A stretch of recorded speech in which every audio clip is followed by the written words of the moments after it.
ચલો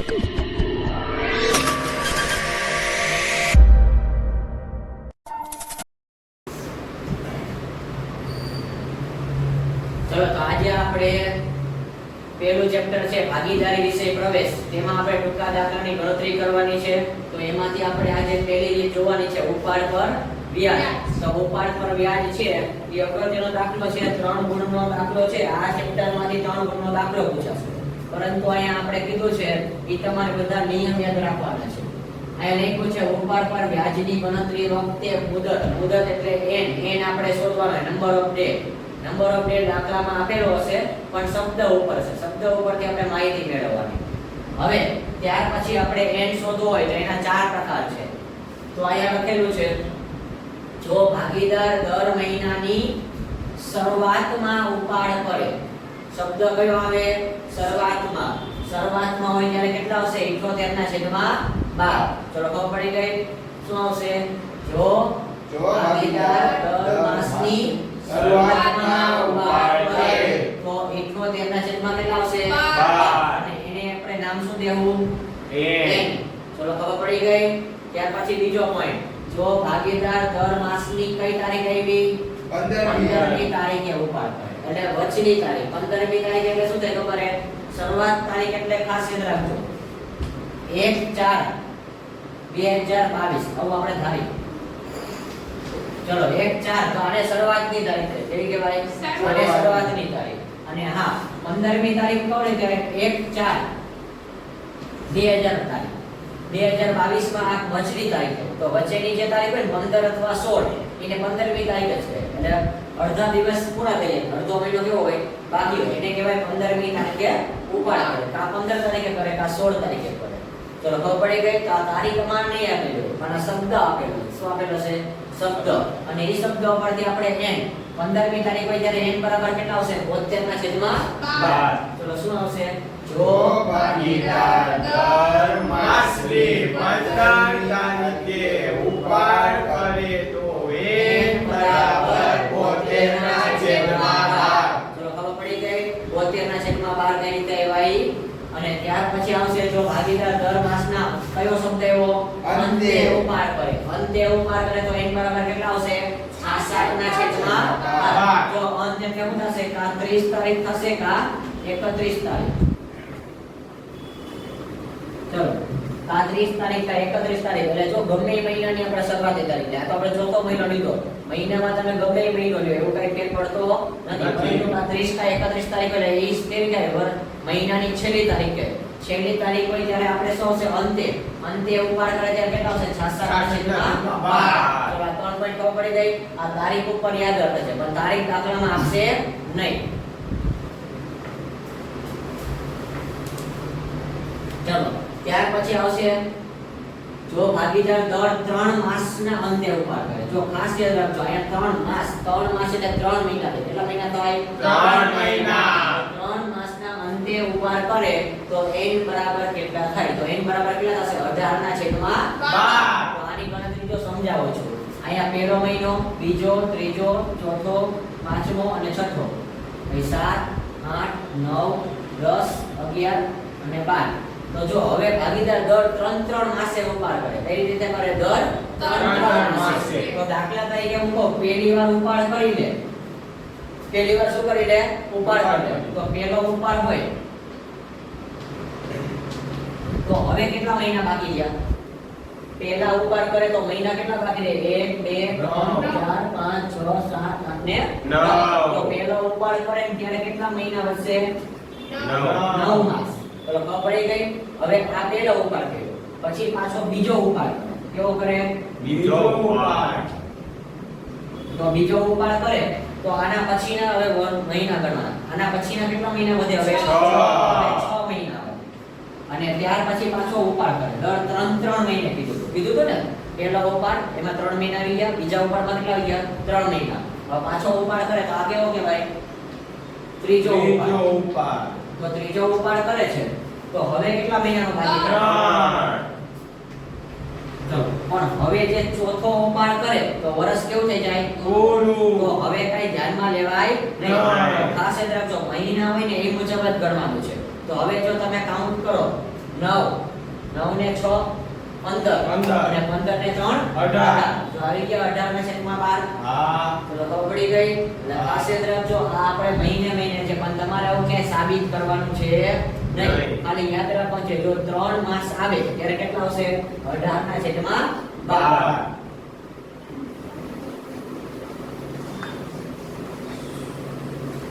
12. ચલો તો પેલું પૂરું. હવે ખાસ યાદ રાખજો પેલા શું આવશે બોલો શરૂઆતમાં હોય ત્યારે n બરાબર કેટલા આવશે 75 ના છેદમાં 12. 15મી તારીખ હોય ત્યારે કેટલા આવશે 72 ના છેદમાં 12. અંતે શબ્દ હોય ત્યારે શું આવશે 66 ના છેદમાં 12.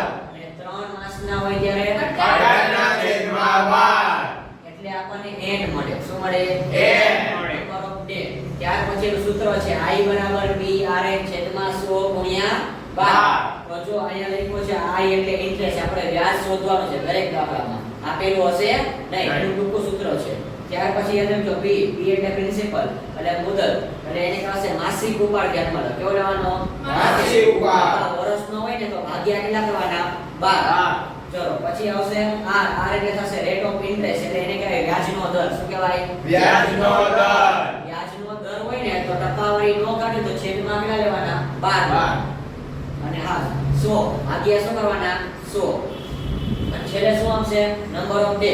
આ તો આપણે જોઈતું ને n કેટલી રીતે શોધાય 4 રીતે. પરંતુ તમારી ટેક્સ્ટ બુકમાં 2 જ રીતે આવી છે. પરંતુ પેલા જૂના કોર્સ મુજબ જોઈ તો એમાં 4 રીત હતી. કેટલી હતી 4. તો બોર્ડ વાળા નક્કી હોય ક્યારેક તમારા જૂના કોર્સ મુજબ પૂછી લે તો તમારે 4 મેથડ યાદ રખાય. ચલો અને હા જો લખ્યું છે p એટલે કયો ઉપાડ થશે માસિક ઉપાડ ધ્યાનમાં લેવો. અને બીજી નોંધ કેવી છે જો વાર્ષિક ઉપાડ હોય તો ભાગ્યા કેટલા કરવાના છે 12 કરતા એટલે કયો ઉપાડ મળે માસિક ઉપાડ ઉપાડ મળે. ચલો ખબર પડી ગઈ. તો આના ઉપરથી આપણે ઉદાહરણ નંબર પહેલું જોઈએ. ચલો ઉદાહરણ નંબર 1 કાઢજો. ચલો કાઢ્યું. રકમ બોલો શું છે હિરલ દર મહિનાની શરૂઆતમાં 500 નો ઉપાડ કરે છે. તો જો છે શબ્દ આવ્યો તો ત્યાં આપણે બ્રેક મારજો. હિરલ દર મહિનાની શબ્દ કયો આવ્યો મહિનો. અને મહિનામાં શું આવ્યું શરૂઆત આવી કે અંત આવ્યો શરૂઆત શબ્દ આવી ગયો તો શરૂઆત શબ્દમાં અંડરલાઈન કરો. i બરાબર PRN છેદમાં 100 ગુણ્યા 12. તો અહીંયા ધ્યાન આપજો. અહીંયા પહેલા આપણે વ્યાજ શોધશું. એ લોકોએ પહેલા એવું કીધું છે કુલ ઉપાડે શોધો અને વ્યાજે શોધો. પણ પહેલા આપણે વ્યાજ શોધીએ. તો યાદ રાખજો પહેલા ઉપાડની રકમ મહિનાવાળી છે. તો મહિનાનો ઉપાડ કેટલો આપેલો છે 500 આપેલો છે. ચલો 500 આપેલા છે ને ત્યાર પછી ટકાવારીનો દર કેટલો જોવો 10%. તો 10% હોય પણ ટકા કરવાના નહીં. છેદમાં કેટલા આવશે 100. ત્યાર પછી શબ્દ કયો તો શરૂઆત શબ્દ હોય તો ત્યાં અંડરલાઈન કરજો અને એના ઉપર લખજો n બરાબર કેટલા આવશે 78 ના છેદમાં 12. ચલો તો અહીંયા શું આવશે 78. આ 78 કેમ આવે ખબર પડી ગઈ. શરૂઆત શબ્દ છે એટલે અને અહીંયા છેદમાં કેટલા આવશે 12. ચલો આની ગણતરી કરી નાખો ભાગાકાર કરીને. છેલ્લે i બરાબર વ્યાજ કેટલું મળે ટોટલ 325. ચલો જવાબમાં કેટલો આવશે 325. આ દાખલો તમારે 3 ગુણનો છે. હજી એક સ્ટેપ કીધું તો ઉપાડ પર વ્યાજ શોધ્યું. હજી શું શોધવાનું છે દાખલામાં કુલ વાર્ષિક ઉપાડ. તો કુલ વાર્ષિક ઉપાડમાં કાઈ નથી સિમ્પલ છે. મહિનાનો ઉપાડ કેટલો હતો તમારો 500 રૂપિયા. તો આને તમે વર્ષમાં ફેરવો તો કેટલા થઈ જાય ગુણ્યા કેટલા કરવા પડે 12. તો ગુણ્યા 12 કરો તો કેટલા આવે જો 6000. ચલો પેલો ઉદાહરણ પૂરું. ચલો સમજાણું. આના જેવા હજી હું તમને સમ ગણવા આપી એ તમારે જાતે પ્રેક્ટિસ કરવાના છે. પરંતુ હજી એક આના જેવો દાખલા નંબર છે. તો દાખલા નંબર પેલો પેજ નંબર બોલો 30. કેટલા 30.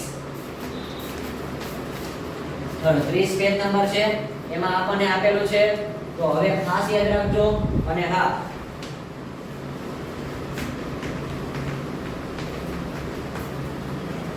ચલો હવે આ જે હતો ને એમાં માસિક ઉપાડ હતો. હવે દાખલો ગણશો ને એમાં કયો હશે કુલ વાર્ષિક ઉપાડ. વાર્ષિક ઉપાડ હોય તો ભાગ્યા કેટલા કરવાના 12 કરવાના. ચલો રકમ આપેલી છે.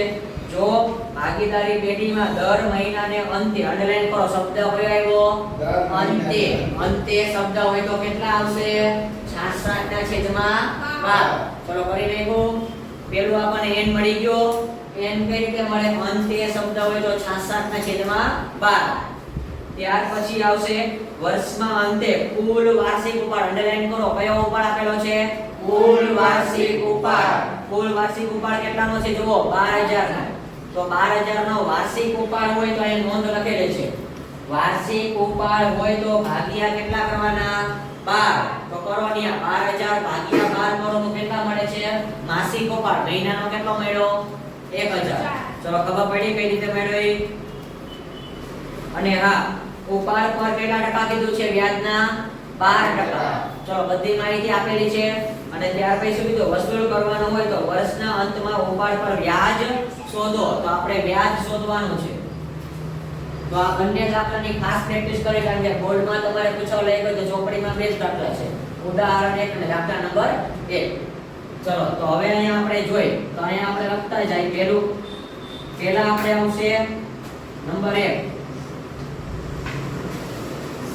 કુલ વાર્ષિક ઉપાડ. પહેલા આપણે અહીંયાથી ઊંધું સ્ટેપ કરશું. પહેલા આપણે આઈ શોધ્યો હતો, પણ એ મહિનાનો હોય ત્યારે આઈ શોધવાનું અને પછી આપણે વાર્ષિકમાં ફેરવવાનું. કારણ કે વાર્ષિક આપણે ધ્યાનમાં લેવાનું હોતું નથી, પરંતુ આમાં કુલ વાર્ષિક ઉપાડ આવ્યો. કુલ આખા વર્ષનો ઉપાડ કેટલો છે? 12000. પણ આપણે હંમેશા p વાળું સૂત્ર મૂકી એટલે પ્રિન્સિપલ્સ મૂકી તો એમાં આપણે મહિનાનું ધ્યાનમાં લેવાય. કયું લેવાય? મહિનાનું. તો આ તો વર્ષનું છે, વર્ષનું ધ્યાનમાં લેવાય નહીં. તો આને ભાગ્યા 12 કરો તો મહિનાનું કેટલું મળે? 1000. તો આને શું નામ આપશે? માસિક ઉપાડ. ચલો ખબર પડી ગઈ. આને નામ શું આપ્યું આપણે? માસિક ઉપાડ. એટલે હવે આપણે આ p વાળા સૂત્રમાં મૂકશું.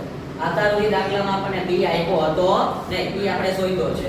ત્યાર પછી રોમન નંબર 2 શોધવાનું. રોમન નંબર 2 માં સૂત્ર શું હશે? p r n છેદમાં શું હશે? 100 ગુણ્યા 12. ચલો p એટલે માસિક ઉપાડ. મહિનાનો ઉપાડ કેટલો આવશે? 1000. ચલો તો 1000 કરવાના. અહીં ટકાવારીનો દર કેટલો આપ્યો છે?